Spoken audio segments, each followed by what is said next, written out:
Assalamualaikum warahmatullahi wabarakatuh. Selamat pagi Sobat Master semuanya. Miss Vina berharap kita semua dalam keadaan sehat walafiat dan tetap prima dalam menjalani atau mengikuti pembelajaran Bina KTI pada hari ini. Untuk hari ini, Miss Vina akan khususkan membahas hasil karya kalian dalam membuat latar belakang masalah, kemudian tujuan penelitian dan manfaat penelitian. Sebelumnya sudah diberikan informasi terkait bagaimana trik dan tips untuk membuat latar belakang, tujuan penelitian, dan manfaat penelitian. Nah, sekarang kita akan bahas apakah hasil karya kalian sudah sesuai dengan tips dan triknya dan apakah masih ada yang perlu diperbaiki. Makanya kita simak pada video kali ini. Untuk yang pertama, di sini saya mengambil acak salah satu hasil karya dari teman kalian.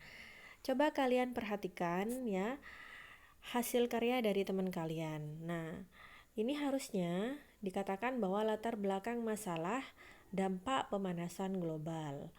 Jadi, kalau seperti ini sebenarnya tidak perlu dituliskan. Dan ini juga bukan merupakan latar belakang masalah. Namun kalau misalkan kita tarik ke belakang, dampak dari pemanasan global ini merupakan suatu topik yang ingin dibahas.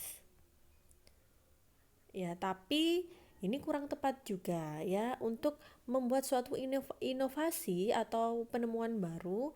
Itu jangan kita berikan topik seperti ini.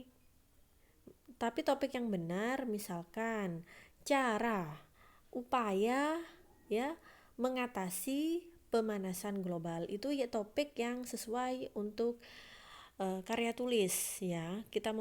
Nantinya kita memberikan informasi terkait cara-cara baru fresh dari kita bagaimana upaya untuk mengatasi pemanasan global ya. Jadi bukan dampak sekali lagi, tapi kita memberikan inovasi berupa upaya atau cara dalam mengatasi pemanasan global. Baik, kita tinggalkan dulu untuk topik. Nah, kita lanjutkan yang di bawahnya, yaitu tujuan penelitian. Tujuan penelitian, kemudian setelah tujuan ada manfaat penelitian. Setelah manfaat penelitian, ternyata si penulisnya itu menuliskan latar belakangnya. Oke. Untuk selanjutnya, Miss Vina harap latar belakang ini harus berada di atas tujuan dan manfaat penelitian. Seperti itu ya. Jadi kita harus sesuai sistematikanya, jangan dirubah-rubah. Penelitian, manfaat, kemudian latar belakang itu kurang tepat. Tetapi latar belakang dulu, setelah itu tujuan, kemudian manfaat penelitian. Nah, kita bahas mulai dari latar belakang penulis. Nah, di sini penulis menyatakan bahwa Bumi adalah planet yang ketiga dalam tata surya. Oke. Miss Vina harap ketika kalian ingin mengumpulkan tugas, jangan biasakan untuk tata letaknya itu center atau ke tengah ya. Kenapa? Karena tata seperti ini, tata center atau tengah itu hanya digunakan untuk judul ya. Subjudul saja itu menggunakan rata kiri atau rata kanan kiri. Jangan biasakan pakai rata tengah. Ini agak membuat pusing ya untuk membacanya bagi guru atau pembimbing kalian. Jangan biasakan sekali lagi menggunakan rata kanan atau rata kiri. Rata tengah maksud saya. Nanti bisa diperbaiki ya. Nah, kita lanjutkan ke isinya. Di sini diceritakan bahwa semakin bertambah usianya bumi, kondisi bumi semakin memprihatinkan. Oke. Di paragraf berikutnya, penulis menyatakan penyebab dari pemanasan global. Oke. Ini juga penyebab dari pemanasan global. Kemudian di paragraf selanjutnya penulis menyatakan apa itu pemanasan global, ya. Dan di sini Miss harap jangan lupa di setiap paragraf itu minimal ada 2 kalimat. Jangan biasakan dalam satu paragraf itu hanya terdiri dari 1 kalimat di sini ya sudah betul karena terdiri dari minimal 2 paragraf. Dan ketika kita ingin menyatakan pengertian atau definisi dari suatu istilah, itu sebisa mungkin kita tuliskan rujukannya tuh dari mana. Nah, kalau misalkan tidak ada rujukan, ini seolah-olah definisi ini kita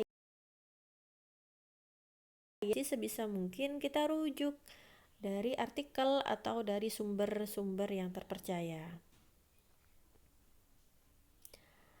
Di sini kemudian kita bahas di paragraf berikutnya, yaitu tentang penyebab dari pemanasan global. Oke. Dan sudah tepat di sini memberikan rujukan kemudian tahun berapa artikel tersebut ditulis. Nah, di sini si penulis memberikan paragraf eksekusi. Ini sudah tepat ya. Paragraf eksekusinya seperti ini. Masihkah ada sedikit harapan bagi bumi? Jawabannya masih. Oke, bagus kata-katanya ya. Walaupun pemanasan global tidak dapat dicegah dan tidak dapat dihilangkan, namun pemanasan global dapat dikurangi dengan melakukan beberapa hal berikut. Di sini ya, setelah paragraf eksekusi sebisa mungkin kita memberikan sedikit bocoran tentang apa inovasi yang akan diberikan. Nah, kita kembali lagi ke penulis. Penulis ini memberikan beberapa upaya untuk menangani pemanasan global. Oke, tidak masalah. Tetapi ketika kita sudah masuk ke paragraf eksekusi atau paragraf terakhir dari latar belakang, kita harus memberikan ya bocoran. Bocorannya apa? Inovasi kita tuh apa? Jangan sampai kita memberikan beberapa banyak upaya. Karena pada dasarnya di karya tulis ya kita hanya memberikan misalkan langkah-langkah inovatif. Maksudnya langkah-langkah inovatif itu adalah langkah-langkah baru yang ya step by stepnya itu pure hasil karya kalian atau hasil karya ATM. Amati ya, modifikasi dan tiru dari yang sudah ada ya. Oke. Jadi bukan langkah yang sudah ada seperti ini, sudah menjadi rahasia umum, bukan. Jadi dari beberapa langkah inovasi baru itu bisa kita ambil dari satu poin itu. Contohnya seperti ini. Dari penulis memberikan beberapa langkah, tetapi untuk dijadikan suatu inovasi atau penemuan baru, kita ambil saja satu langkah. Misalkan seperti ini ya. Kita ambil poin yang pertama. Yang pertama, penulis memberikan usaha dalam memerangi atau menanggulangi masalah global warming, yaitu dengan aksi 3R. 3R itu kan recycle atau daur ulang, reduce atau mengurangi, dan reuse atau menggunakan kembali. Kita bisa pilih salah satu dari upaya 3R ini. Misalkan kita ambil poin yang pertama, yaitu recycle atau daur ulang. Ya, di sini daur ulang apa yang akan kita inovasi? Misalkan di tempat kita itu banyak sekali limbah ya atau sampah dari bonggol nanas atau kulit nanas. Nah, itu kan merupakan suatu sampah atau barang yang sudah tidak bisa dipakai lagi. Nah, ini bisa kita modifikasi ya, seperti ini. Misalkan dari bonggol nanas, kita modifikasi menjadi apa ya? Bonggol nanas yang biasanya dibuang percuma hanya menjadi sampah dan menjadi sumber bau bagi lingkungan sekitar. Nah, sekarang ya sampah atau limbah bonggol nanas bisa kita manfaatkan. Misalkan dibuat keripik, dibuat dodol bonggol nanas dan lain sebagainya. yang bisa kita manfaatkan menjadi sesuatu yang berguna dan kalau bisa yang ekonomis, bernilai jual. Nah, seperti itu ya kalau ingin membuat suatu karya tulis. Jangan kita terlalu luas dalam memberikan topik, tetapi kita ambil satu inovasi saja ya untuk menanggulangi suatu permasalahan, dan inovasi yang kita berikan itu harus baru, fresh, dan juga beda dari yang sebelumnya atau dari yang sudah ada. Nah, sampai di sini ini cara membuat paragraf eksekusi. Kemudian kita lanjutkan ke tujuan penelitian. Nah, tujuan penelitian, penulis menyatakan untuk mengetahui dampak dari pemanasan global. Nah, kalau kita pelajari lagi, dampak dari pemanasan global ini sudah kita pelajari ya di sekolah atau di pelajaran IPA kita sudah mempelajari dampaknya seperti apa. Nah, kalau seperti ini kurang tepat atau kurang cocok untuk dijadikan topik pada suatu karya tulis.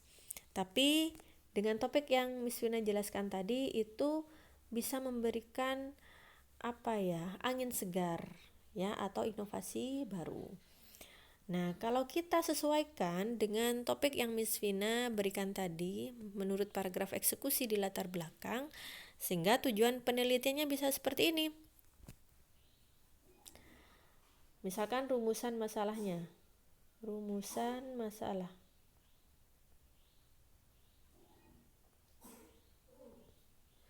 Rumusan masalahnya. Bagaimana cara mengolah bagaimana cara mengolah bonggol pisang menjadi bagaimana mengolah bonggol nanas menjadi keripik bonggol nanas, misalkan seperti itu. Nah, itu bisa dijadikan suatu karya tulis. Nah, kalau rumusannya seperti itu, bagaimana cara membuat bonggol nanas menjadi keripik bonggol nanas? Tujuan penelitiannya maka menjadi untuk mengetahui bagaimana untuk mengetahui proses pembuatan bonggol nanas menjadi keripik bonggol nanas. Itu tujuan penelitiannya. Dan manfaat penelitiannya ya untuk memanfaatkan limbah dari bonggol nanas, itu nomor 1. Yang kedua, bisa untuk mengurangi dampak dari pemanasan global ya, agar kita dapat mengurangi dampak dan pemanasan global dengan menerapkan sistem daur ulang, misalkan seperti itu. Itu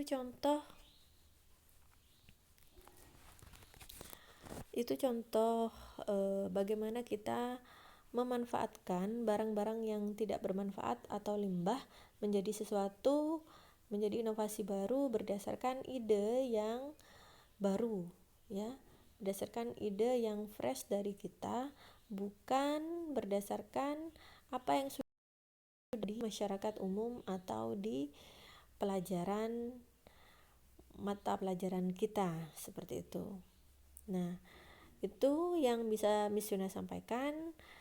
Nah, untuk hari ini silakan kalian bisa perbaiki lagi bagaimana cara membuat latar belakang, kemudian juga dilanjutkan dengan rumusan masalah, tujuan penelitian, dan manfaat. Karena dari beberapa hasil karya kalian yang dikumpulkan itu banyak yang mengalami miskonsepsi atau masih keliru atau kurang tepat. Nah, sekarang berdasarkan pemaparan dan pembahasan hari ini, Miss Wina harap kalian sudah bisa mendapatkan pencerahan dan sudah bisa mendapatkan ide-ide baru, ide-ide kreatif, karena sebenarnya ide-ide itu datang dari mana saja ya, asalkan kita lebih kritis dalam menanggapi perubahan yang ada di lingkungan sekitar kita. Baik, terima kasih. Sekian untuk pembahasan kali ini ya. Bismillah akhiri, wabillahi taufiq wal hidayah. Wassalamualaikum warahmatullahi wabarakatuh.